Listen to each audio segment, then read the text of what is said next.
तो question number 6 क्या दिया है, x और y में क्या एक संबंध ज्ञात कीजिए ताकि बिंदु x, y बिंदुओं 7, 1 और 3, 5 से क्या समदूरस्थ है। ठीक है, यहाँ पे हमें x और y में क्या निकालना है, संबंध निकालना है। वो एक पॉइंट दिया है, पॉइंट का निर्देशांक है ना, x, y है ना। अब उस पॉइंट से दो बिंदु दिया है, उसकी जो दूरी है, मतलब दोनों बिंदु से अलग अलग जो दूरी है वो क्या है, समान है, क्योंकि यहाँ पे क्या बोला गया है, समदूरस्थ है। ठीक है, तो इस तरह हमें क्या समझ में आया कि यहाँ पे हम मानेंगे कि वो पॉइंट, ये जो पॉइंट दिया है वो क्या मान लेते हैं, वो P है ना।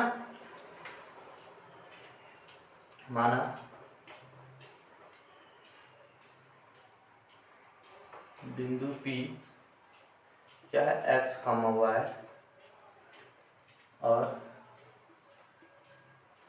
बिंदु A 7, 1 और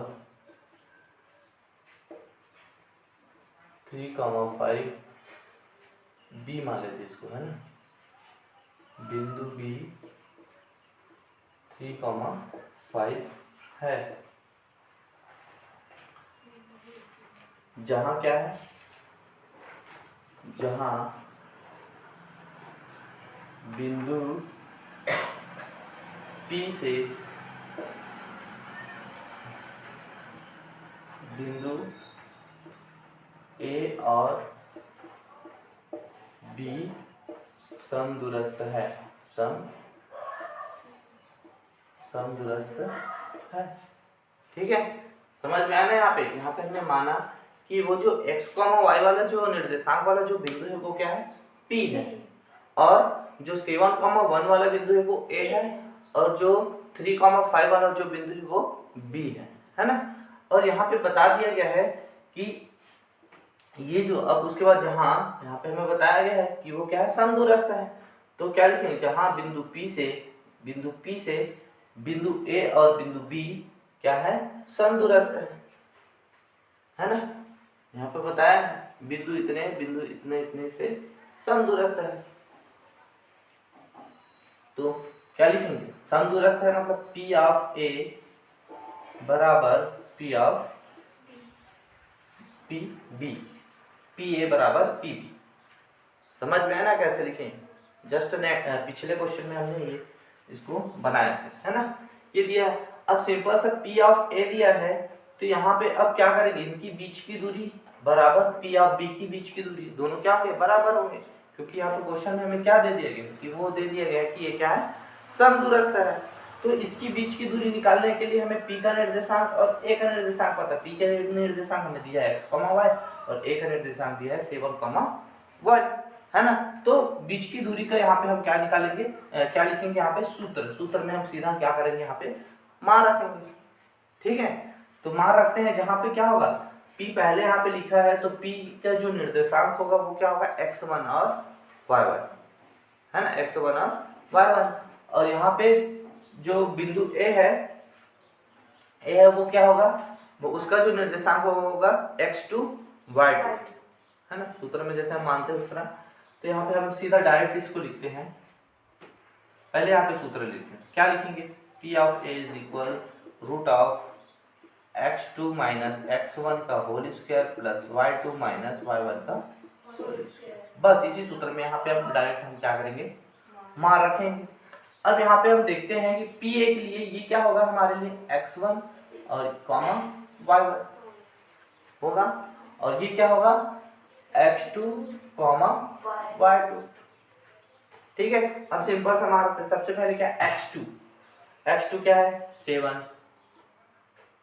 है, माइनस x1 क्या है, x होल स्क्वायर प्लस, यहाँ पे देखते हैं, अब यहाँ पे ये हो गया x2 माइनस x1 पूरे का होल स्क्वायर प्लस हो गया, कोष्टक लगा दे, y2 क्या है, 1 माइनस y1 क्या है, y पूरे का होल स्क्वायर बराबर, ये हो गया है, ये हो गया PA के लिए, PA की बीच की दूरी है ना।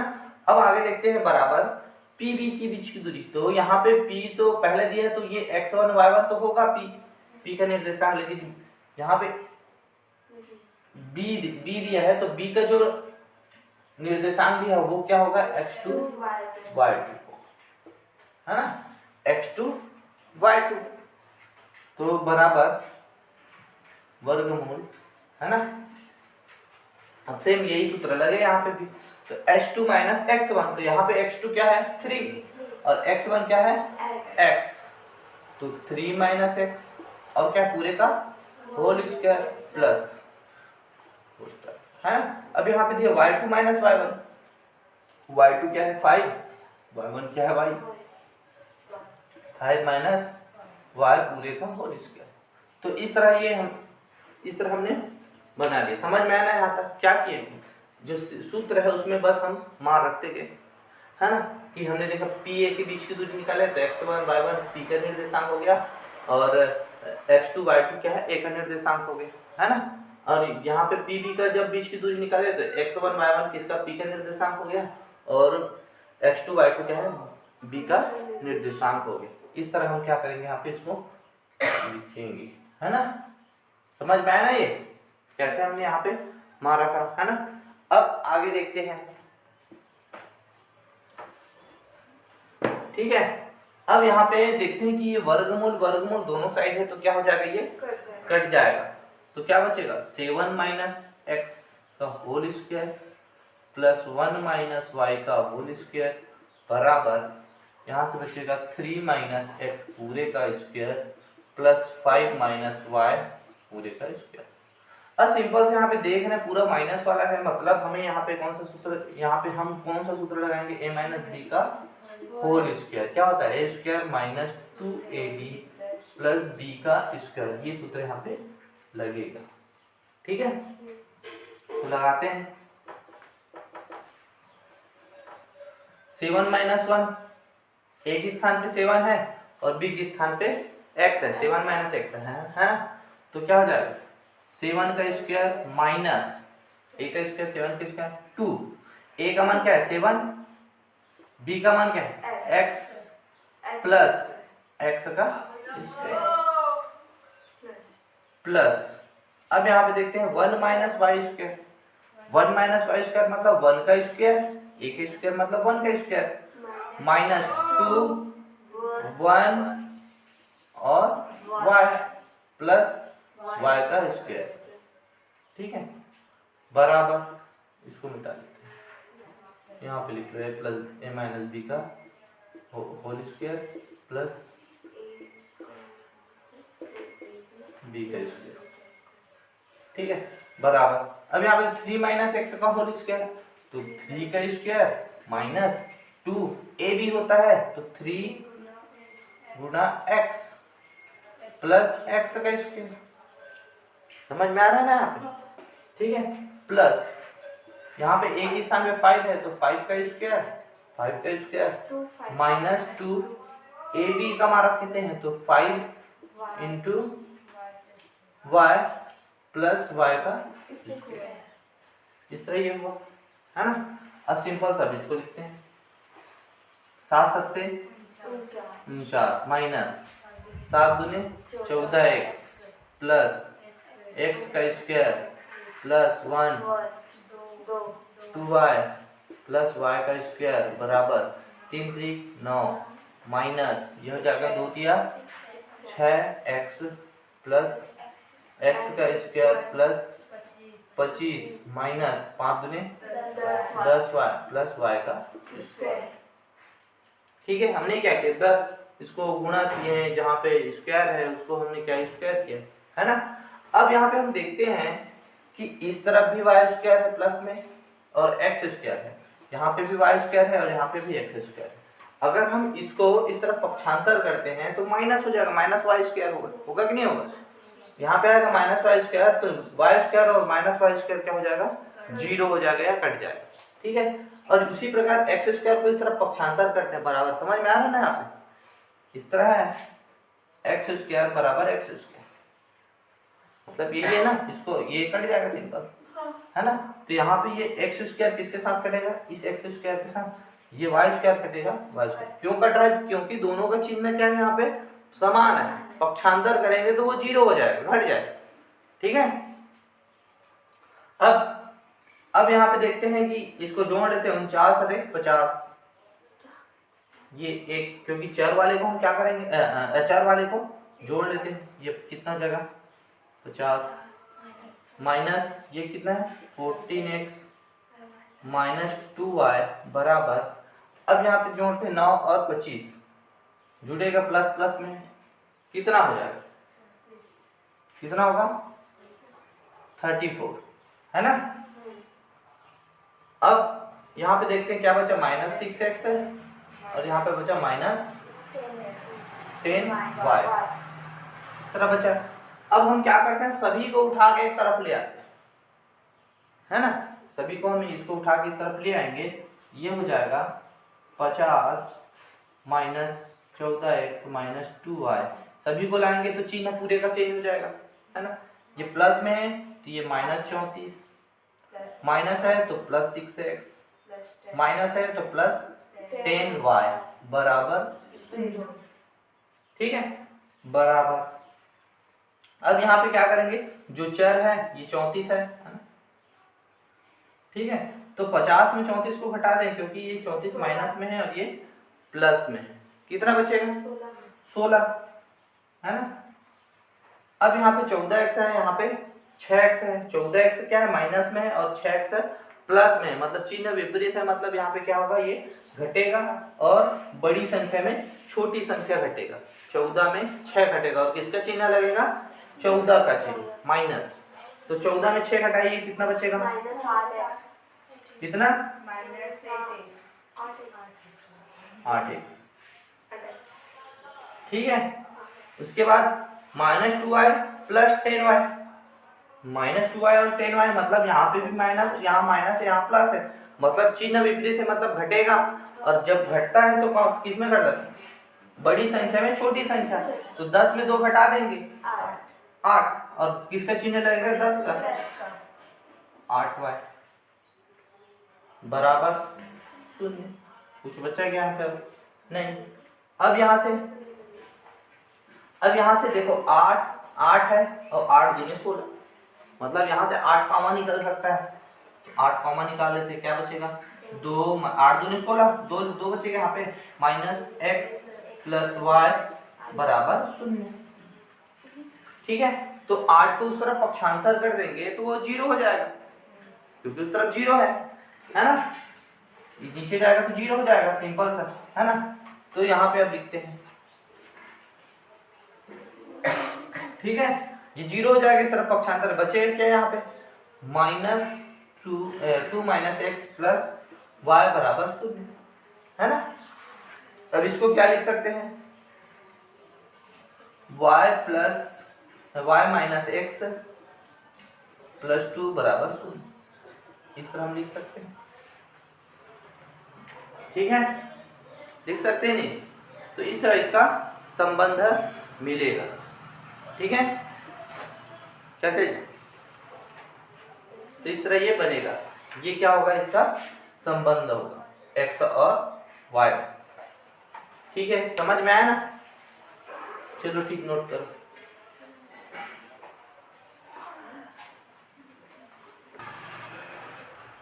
अब यहाँ पे क्या करते हैं, यहाँ पे अब माइनस कॉमा ले लेते हैं, ठीक है, यहाँ से माइनस कॉमा लेंगे तो माइनस बाहर निकालेंगे तो क्या बचेगा, ये -x से क्या हो जाएगा +x, और -y प्लस y वो क्या हो जाएगा -y, प्लस 2 है वो क्या होगा -2 हो जाएगा बराबर 0, माइनस को हटा देते हैं, इस तरफ वो पक्षांतर कर देते हैं, तो क्या बचेगा x माइनस वाई माइनस 2 बराबर 0, ये संबंध हमें प्राप्त होगा, ठीक है, तो ये इस तरह बनेगा,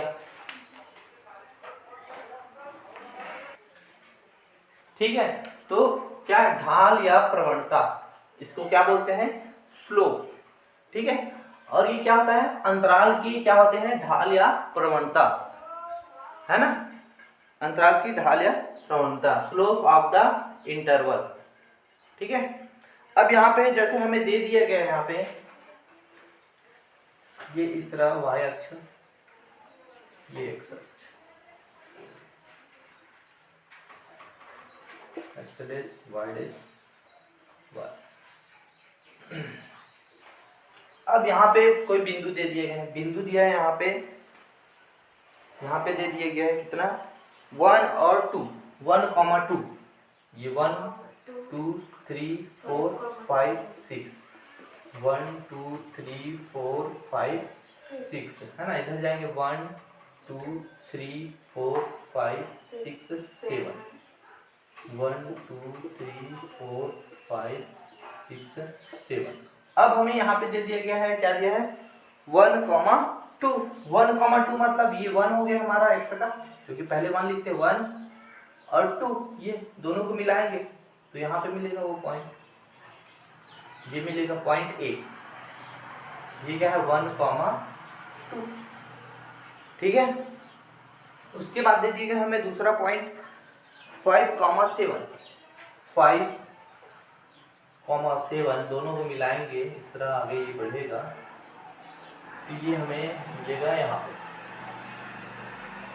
ये है बिंदु बी 5,7, ठीक है। अब दोनों को क्या करते हैं यहाँ पे मिला देते, यही इसका क्या ए और बी का अंतराल होगा, अंतराल ए बी है ना, ए बी का अंतराल है ना। और इसी को ये जो ढाल बना है इसी को हम क्या बोलेंगे ए बी का ढाल बोलते हैं और प्रवणता भी बोलेंगे, जिसे हम किससे प्रेजेंट करते हैं एम से, स्मॉल एम। प्रवणता को किससे प्रेजेंट करते हैं स्मॉल एम से। ये ढाल दिख रहा है, ढाल है ना, इसी ढाल को हम क्या बोलेंगे प्रवणता बोलेंगे, ठीक है। अब हम क्या करते हैं यहाँ पे कोई बिंदु ले लेते हैं यहाँ पे, ठीक है। अब इस बिंदु को हम यहाँ पे मिलाएंगे,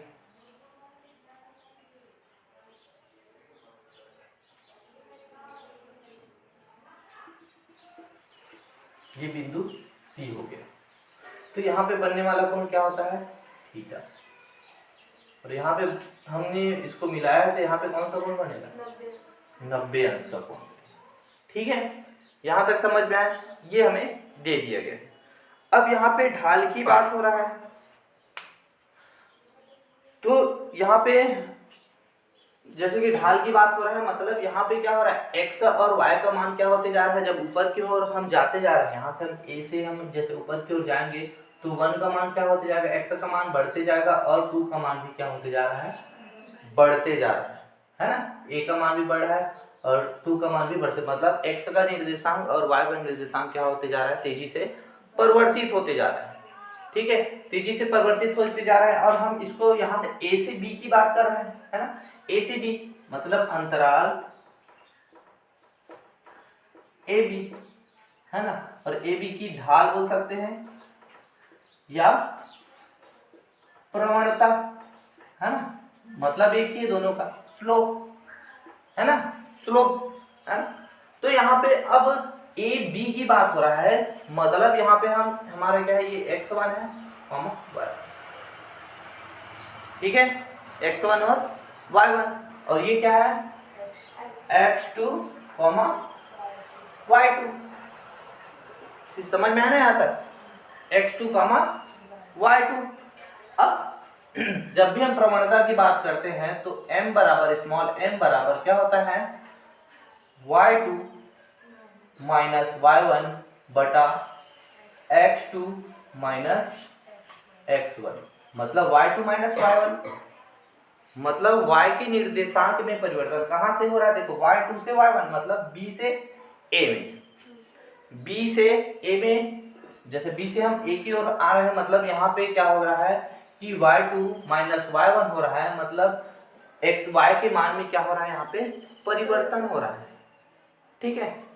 y के मान में क्या हो रहा है परिवर्तन हो रहा है, तो उसको हमने क्या लिखा y2 माइनस y1 बटा है ना x2 माइनस x1, मतलब x के मान में क्या हो रहा है यहाँ पे परिवर्तन, कहाँ से बिंदु b से a, बिंदु a की ओर है ना, बिंदु b से बिंदु a की ओर क्या हो रहा है x2 माइनस x1, मतलब यहाँ पे x के जो निर्देशांक है, x निर्देशांक है उसके मान में क्या होते जा रहा है परिवर्तन होते जा रहा है। हो रहा है कि नहीं हो रहा है? हो रहा है ना।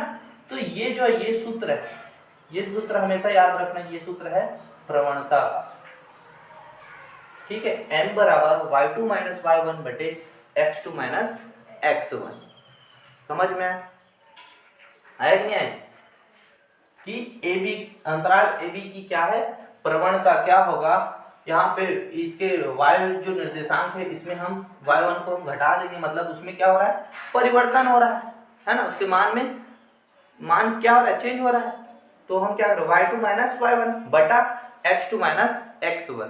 यहाँ पे y वाला जो पक्ष है वो क्या है ऊपर है, y वाला जो निर्देशांक वो क्या रहेगा ऊपर, इसको हम क्या लिखेंगे नीचे। ठीक है, तो ये सूत्र याद रखना, m बराबर क्या होता है y2 minus y1 upon x2 minus x1। ठीक है, ये क्या है प्रवणता। अब सिंपल सा आप देखते हैं, यहाँ पे आप देखेंगे इसका निर्देशांक क्या है 5, कैसे जाने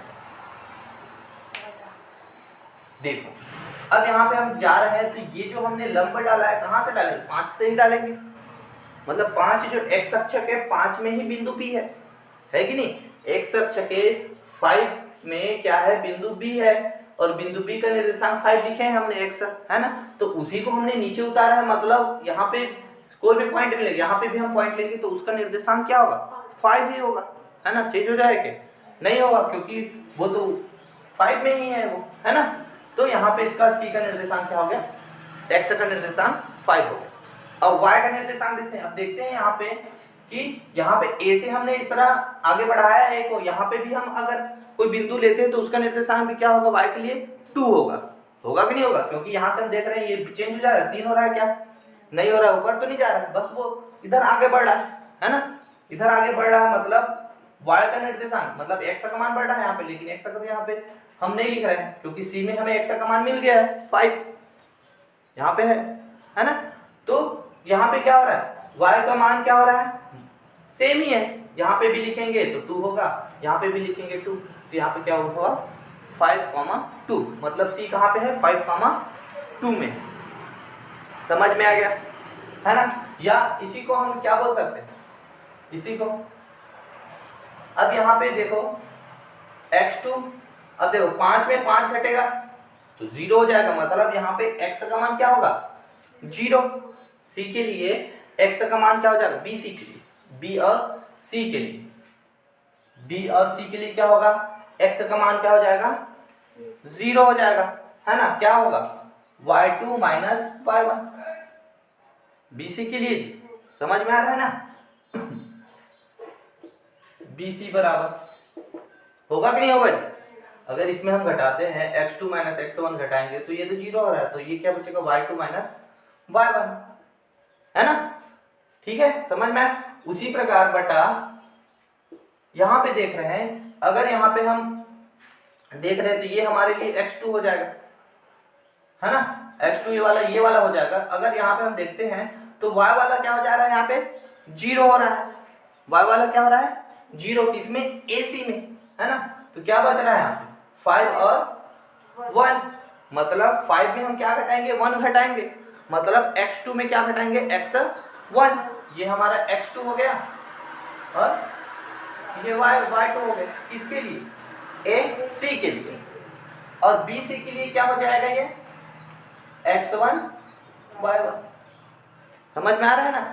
तो हमने क्या लिया मतलब सिंपल सी बात है कि यहाँ पे x BC के लिए x वाला जो निर्देशांक वो क्या हो रहा है 0 हो रहा है, सिंपल से हमें क्या मिल रहा है y2 माइनस y1, तो हम क्या लिखेंगे यहाँ पे BC, क्योंकि BC का मान है ना, x वाला क्या हो रहा है वहां पे 0 हो जा रहा है, कट जा रहा है क्योंकि वो सेम है 5 माइनस 5 0, क्या बच रहा है y2 माइनस y1, तो उसके स्थान पे हमने क्या लिख लिया BC बटा, यहाँ पे देखो कि y वाला जो निर्देशांक है वो क्या हो रहा है सेम है, उसको जब हम घटाएंगे तो वो क्या हो जाएगा 0 हो जाएगा, तो कौन सा वाला बचा x2, इसके लिए क्या हो जाएगा ये x2 y2, तो y2 वाला 0 हो रहा है तो x2 माइनस x1, तो x2 माइनस x1 किसका मान मिल रहा है AC का, तो इसको हम यहाँ पे लिखते हैं AC।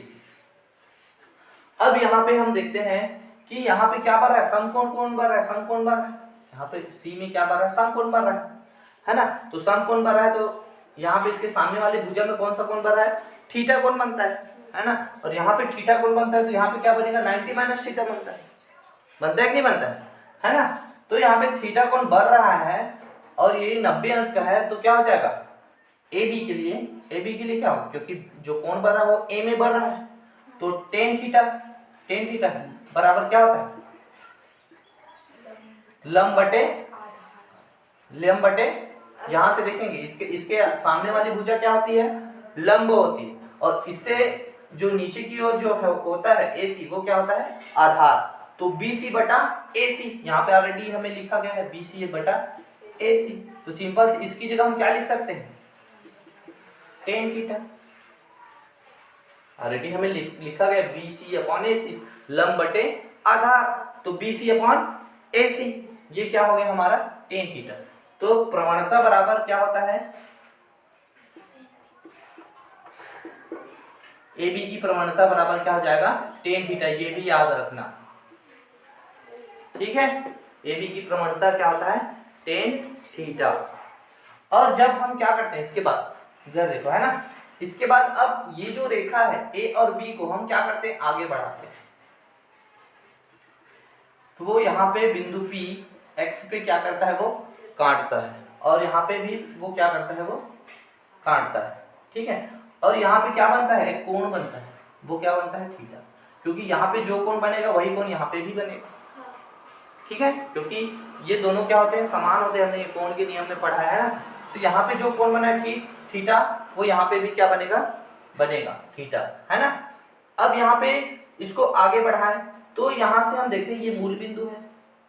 जब इस तरह हम किसी रेखा को बढ़ाते हैं वो x अक्ष पे जैसे काटता है और y अक्ष पे काटता है, तो x अक्ष पे जो काटता है, यहाँ पे ये जो काटेगा, तो ये x अक्ष पर काटा गया क्या कहलाता है, अक्ष पर अंतःखंड कहलाता है, ठीक है। और यहाँ पे ये जो y अक्ष पर काटा गया है, इसको हम क्या बोलेंगे, y अक्ष पर काटा गया अंतःखंड बोलते हैं इसको, है ना, अंतःखंड बोलते हैं, याद रखना, ठीक है। तो यहां तक समझ में आया, ठीक है। अब आगे देखते हैं, यहां तक हुआ। अब यहाँ पे हम सिंपल सा मान रख के देखते हैं। अब m बराबर, अब क्या रखेंगे, y2 माइनस y1, 7 माइनस 2 बटा x2 माइनस x1, x2 क्या है 5 और x1 1, तो 5 माइनस 1, तो m बराबर क्या हो गया, 5/4, ठीक है। m बराबर क्या मिला, यहाँ पे प्रवणता क्या मिला, AB की प्रवणता क्या मिला, 5/4 मिला, ठीक है। यहाँ तक समझ में आया कि हमें प्रवणता क्या मिलेगा, 5/4। अगर अभी हम बात कर रहे थे A से B की ओर, है ना, A से B की ओर हम जाते जा रहे हैं, तो 1 से B की ओर जा रहे हैं, तो x का निर्देशांक और y का निर्देशांक बदलते जा रहे हैं। जैसे यहाँ पे हम देखते हैं, तो यहाँ पे 1 2 है, तो यहाँ पे आ जाएगा, क्या हो जाएगा, 2 3, मतलब x का मान बढ़ गया 1 और 2 का मान भी क्या हो गया, बढ़ गया, फिर आगे गया और बढ़ते गया और बढ़ते गया और बढ़ते, यहाँ तक गए, क्या हुआ, बढ़ा, है ना। अगर यहाँ से अब नीचे हम आते हैं, है ना, यहाँ से अगर हम नीचे आते हैं तो प्रवणता का मान क्या होते जाएगा, घटते जाएगा, ढाल का मान घटते जाएगा, ठीक है, समझ में आया ना। यहाँ पे प्रवणता क्या है, m का मान प्लस होगा, अगर यहाँ से हम ऐसे आएंगे मतलब क्या होगा, इसका मान तो घटेगा, y का मान घटेगा, क्योंकि हम नीचे की ओर उतर रहे हैं, y का मान घटेगा, लेकिन x का मान क्या होगा, बढ़ेगा, डिस्टेंस तो बढ़ रहा है, x का मान घटेगा, लेकिन यहाँ पे देखो y ऊपर में, y वाली जो वैल्यू है वो क्या है, निर्देशांक है वो क्या है, ऊपर है, और y का मान क्या हो रहा है, कम हो रहा है, और x का मान बढ़ रहा है, मतलब क्या होगा, हमें ऋणात्मक मिलेगा, है ना। यहाँ पे इस तरह अगर हम जाते हैं तो यहाँ पे प्रवणता क्या होगी, माइनस, ऋणात्मक प्रवणता होगी, ऋणात्मक प्रवणता, है ना। ऋणात्मक प्रवणता क्यों होगी, क्योंकि यहाँ पे अगर हम आते हैं तो y का मान क्या होते जाएगा, y निर्देशांक का मान जो है वो क्या होते जाएगा, घटते जाएगा, है ना। इसलिए यहाँ पे क्या मिलेगी, m माइनस में मिलेगी, मतलब m जो है वो क्या होगा, ऋणात्मक होगा, ठीक है। दूसरी बात, यहाँ पे हमने प्रवणता m बराबर 5/4 निकाला, ठीक है। अगर हम क्या करते हैं कि यहाँ पे हमने क्या लिया था कि a से b लिया था, मतलब हमने क्या लिया था, y2 में y1 घटाए थे, है ना। अगर हम यहाँ पे इसको मान लेते हैं x2 और इसको मान लेते हैं y2, इसको मान लेते हैं x1 y1, इस तरह हम करते, दोनों को बदल देते, तो प्रवणता में कोई बदलाव होता है क्या, ये देखते हैं, है ना। तो हमने बदल दिया, हमने क्या बदल दिया, a को हमने क्या मान लिया, x2 मान लिया और y2 मान लिया, और इसको क्या मान लिया हमने, x1 y1 मान लिया। समझ में आ रहा है ना, यहाँ पे हमने इसको बदल दिया, चेंज कर दिया, उल्टा कर दिया, तो क्या होगा, ए बी की प्रवणता, सूत्र तो वही होगा, m बराबर y2 minus y1 x2 minus x1, लेकिन हमने वैल्यू उसको बदल दिया है, तो y2 का मान क्या हो जाएगा, 2 माइनस 7, ठीक है। यहाँ पे हमने क्या लिया था, 7 माइनस 2, इसको जस्ट हम उल्टा कर दिए, है ना, बदल दिया, मतलब a से b कर रहे थे, अब b से a की बात कर रहे हैं, है ना, b से a की बात कर रहे हैं, तो 2 माइनस 7, या इसको बोल सकते हैं ba, है ना। 2 माइनस 7 बटा x2 माइनस x1, x2 का मान क्या है, 1 माइनस इतना है 5, तो m बराबर क्या हो जाएगा, -5 बाई -4, तो माइनस माइनस प्लस बराबर 5/4। मतलब यहाँ पे अगर हम निर्देशांक, जैसे कि यहाँ पे हम बदल भी देते हैं, जैसे कि a से b कर रहे हैं तो b से a भी कर देते हैं, फिर भी इसका प्रवणता के मान में कोई चेंजेस नहीं होता, उसकी प्रवणता वही होती है, ठीक है ना। यहाँ पे इसकी प्रवणता क्या होगी, सेम होगी, a से b बोलो या b से a बोलो, ठीक है, समझ में आया ना। अब आगे देखते हैं, यहाँ पे अब बढ़ रहा है थीटा कोण, जैसे ये इस तरह है,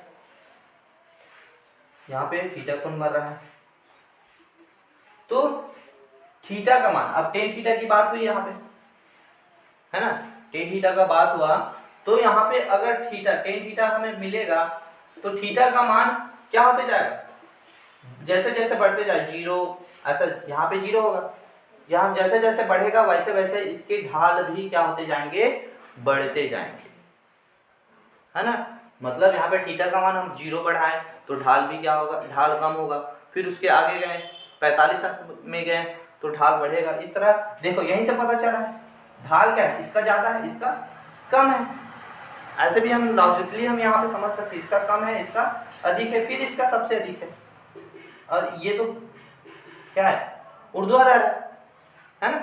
मतलब यहाँ पे क्या हो, ढाल क्या होते जा रहा है, यहाँ पे बढ़ते जा रहा है, थीटा का मान क्या होते जा रहा है, जैसे बढ़ते जाएगा उसी हिसाब से यहाँ पे ढाल भी क्या होते जाएगा, बढ़ते जाएगा, ये ध्यान रखना, ठीक है। तो यहाँ तक समझ में आया, ठीक है। अब आगे देखते हैं,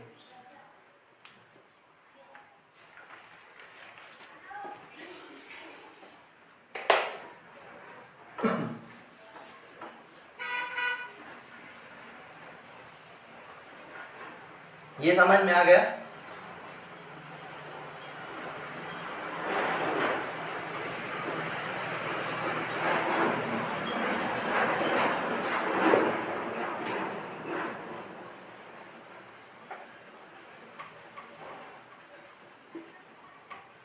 इसका ढाल क्या है, चलो बताओ क्या है जी इसका ढाल,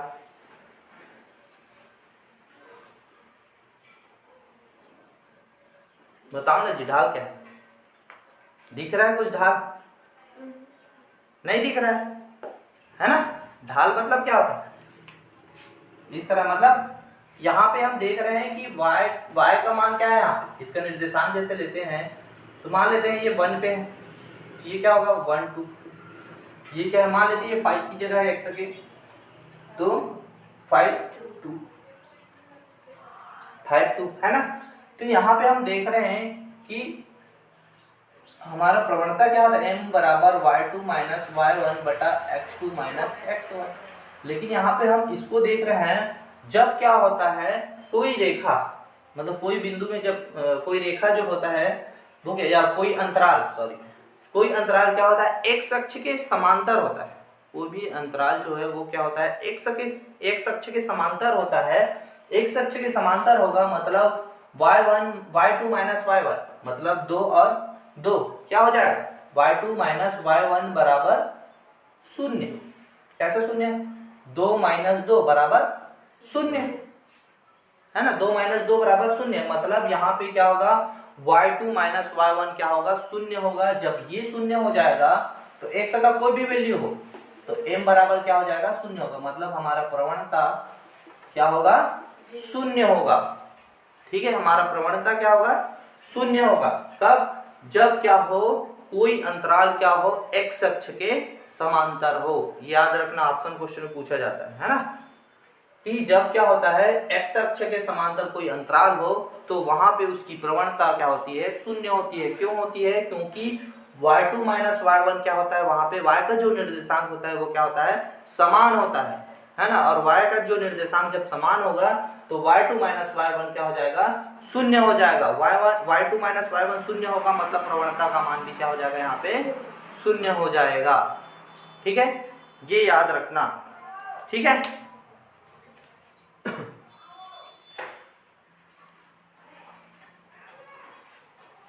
ठीक है, यहां तक समझ में आया कि अगर इस कंडीशन में होगा तो क्या होगा, यहाँ पे अगर x अक्ष के समांतर कोई अंतराल होगा तो उसकी प्रवणता क्या होगी, m बराबर क्या होगा यहाँ पे 0 होगा। क्यों होगा, क्योंकि यहाँ पे y2 बराबर y1, y2 बराबर y1 मतलब y2 माइनस y1 बराबर क्या हो जाएगा यहाँ पे 0 है, क्योंकि 2 और 2 क्या हो जाएगा 0 हो जाएगा। 0 होगा मतलब m बराबर क्या होता है y2 माइनस y1 बटे x2 माइनस x1। यहाँ पे कोई भी वैल्यू हो लेकिन ऊपर तो 0 आ रहा है मतलब क्या होगा m बराबर क्या मिल जाएगा हमें 0 मिलेगा। ठीक है, ये इस तरह। अब आगे देखते हैं नेक्स्ट, अगर कोई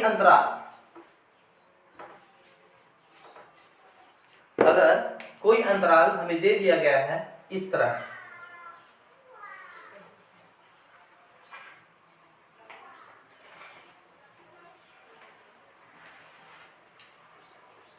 ठीक है, ये A है और ये B है, इसकी ढाल क्या है।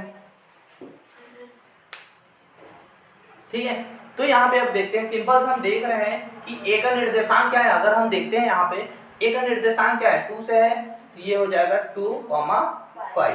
समझ में आ रहा है कैसा है, यहाँ पे 2 क्यों हो रहा है, क्योंकि यहाँ पे हम x अक्ष में जा रहे हैं 1 और 2, तो x का मान क्या है यहाँ पे 2 है, और y में जा रहे हैं 1 2 3 4 5, तो y का मान क्या है 5, तो 2,5।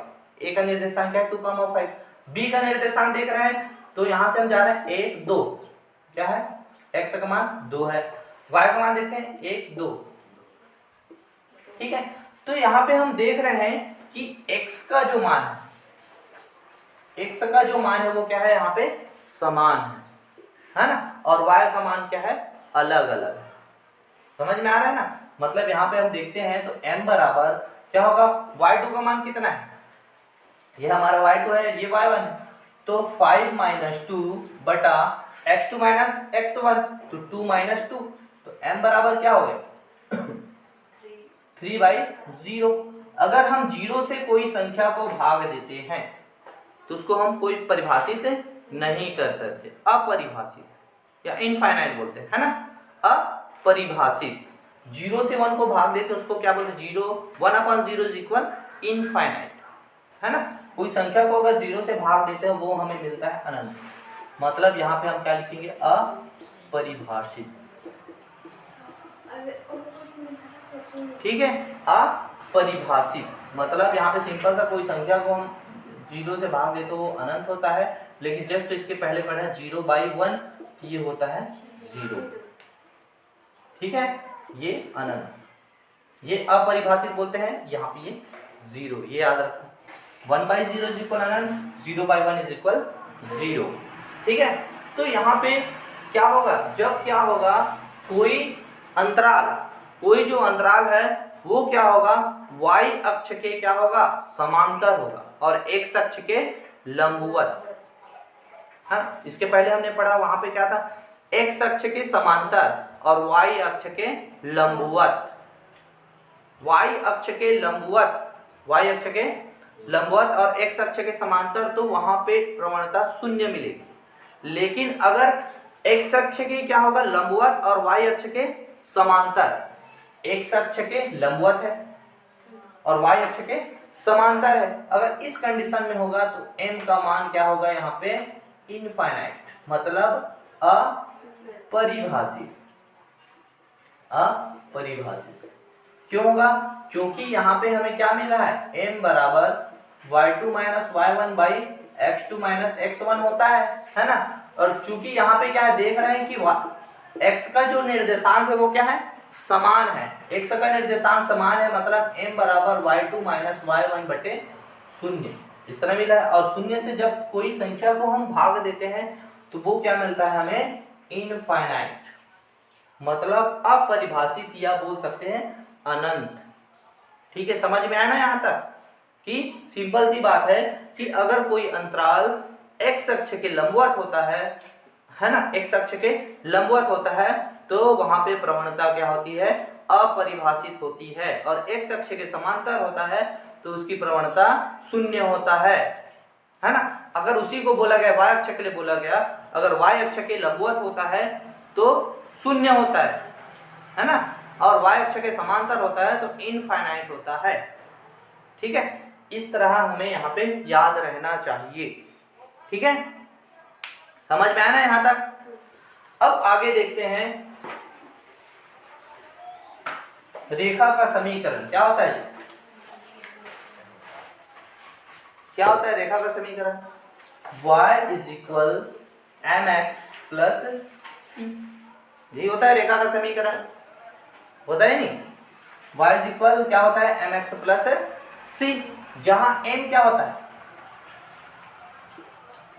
प्रवणता, y क्या है, y का निर्देशांक, x क्या है, x का निर्देशांक, m क्या है यहाँ पे, प्रवणता, सॉरी ये y क्या है यहाँ पे, m क्या है यहाँ पे, प्रवणता, और c क्या है, y अक्ष पर अंतःखंड।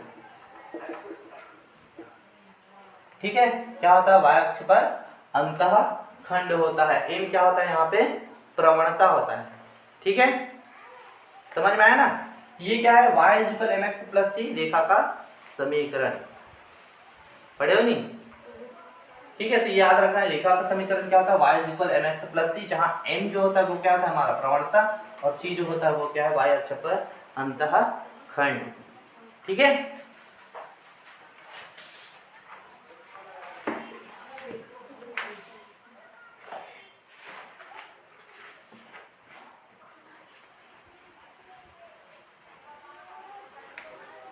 ठीक है, तो बाकी क्वेश्चन हम क्या करेंगे नेक्स्ट में देखेंगे, क्वेश्चन जो है ना। यहाँ तक समझ में आ गया, प्रवणता आ गया हमें समझ में, प्रवणता क्या होता है, y is equal m is equal क्या होता है, स्लोप इज इक्वल क्या होता है, y2 minus y1 upon x2 minus x1। ठीक है, ये याद रखना। और प्रवणता इज इक्वल क्या होता है, कोण के लिए अगर लेते हैं तो tan थीटा।